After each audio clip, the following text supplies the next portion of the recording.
সারাক্ষণ আমার মনে হয় যে এই আমাদের জুলাই গণ অভ্যুত্থানে অন্তত তিনটা বড় লক্ষ্য আছে। একটা হচ্ছে বিচার, একটা হচ্ছে সংস্কার, একটা হচ্ছে নির্বাচন। আমি মনে করি আইন উপদেষ্টা হিসাবে আমার প্রধানতম দায়িত্ব হচ্ছে এই গণহত্যার বিচার করা। কিন্তু বিচারটা করার সময় বিচারটা আমাকে গ্রহণযোগ্য মাত্রায় করতে হবে। আপনারা জানেন যে ফ্যাসিস্ট হাসিনা সরকারের প্রচুর টাকা আছে, লবিং ক্যাপাসিটি আছে, আমাদের সাথে শত্রুভাবাপন্ন দেশ আছে। আমাদেরকে এমনভাবে বিচার করলে হবে না যে বিচার নিয়ে তীব্র প্রশ্ন উঠতে পারে। প্রশ্ন তারা তুলবেই, কিন্তু তাদের প্রশ্নটা যেন কোনোভাবেই যৌক্তিক না হয় সেই চেষ্টাটাও আমাদের রাখতে হবে। আমাদের যে চিফ প্রসিকিউটর আছে তাজুলকে বললাম, তাজুল বিচার দেরি হচ্ছে কেন? তাজুল আমার দিকে অবাক হয় তাকা বলে, স্যার কোথায় দেরি হচ্ছে? আমরা যে শুনানির জন্য যে 1 মাস সময় দিল, বলে স্যার আপনি এটা কী বলতেছেন? নর্মালি তো 3 মাস সময় দেওয়ার কথা। এর আগে যখন জামাতে ইসলামের লিডারদের বিচার হয়েছিল 3 মাস সময় দিয়েছিল, সেখানে 1 মাস দিয়েছে। তারপর বললাম যে কিছু কিছু লোক দেখি লেখে যে ওনারা যে আসামি যারা আছে তাদের কারো হাত করা নাই, তারা বেশ হাসিখুশি চেহারার। তখন আমাকে তাজুল বলল, স্যার ওইখানে যে জামাতে ইসলামের লিডারদের বিচার হয়েছিল সেই তো তাদের লয়ার ছিল, তাদের কাউকে হাত করা পড়ানো হয়নি তখন। Double million offer Walton fridge কিনে পেতে পারেন 20 লক্ষ টাকা, রয়েছে কোটি কোটি টাকার নিশ্চিত উপহার। তো অনেক জিনিস হয় কি আমাদের স্মৃতিতে থাকে না, আমরা একটু ইমপেশেন্ট হয়ে যাই, স্বাভাবিক ব্যাপার।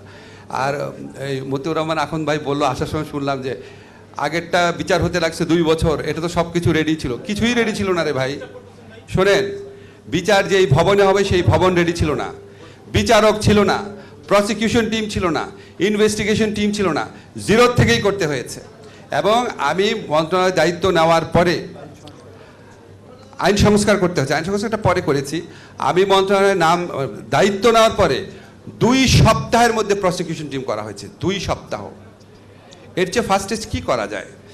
আমি দায়িত্ব নেওয়ার পরে 7 দিনের মাথায় এই জুলাই যে গণ অভ্যুত্থান ছিল, এখানে যে ফলস মামলা যেগুলো করা হয়েছিল, 7 দিনের মাথায় সাংবাদিক সম্মেলন করে বলেছি এটা আগামী 7 দিনের মধ্যে উজ্জ্বল করা হবে।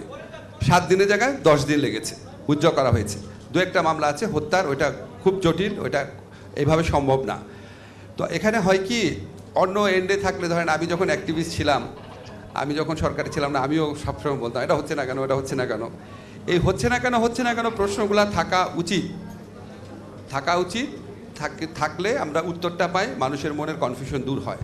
আপনাদেরকে আমি নিশ্চিত করে বলতে চাই, আমি মনে করি আইন উপদেষ্টা হিসাবে আমার প্রধানতম দায়িত্ব হচ্ছে এই গণহত্যার বিচার করা।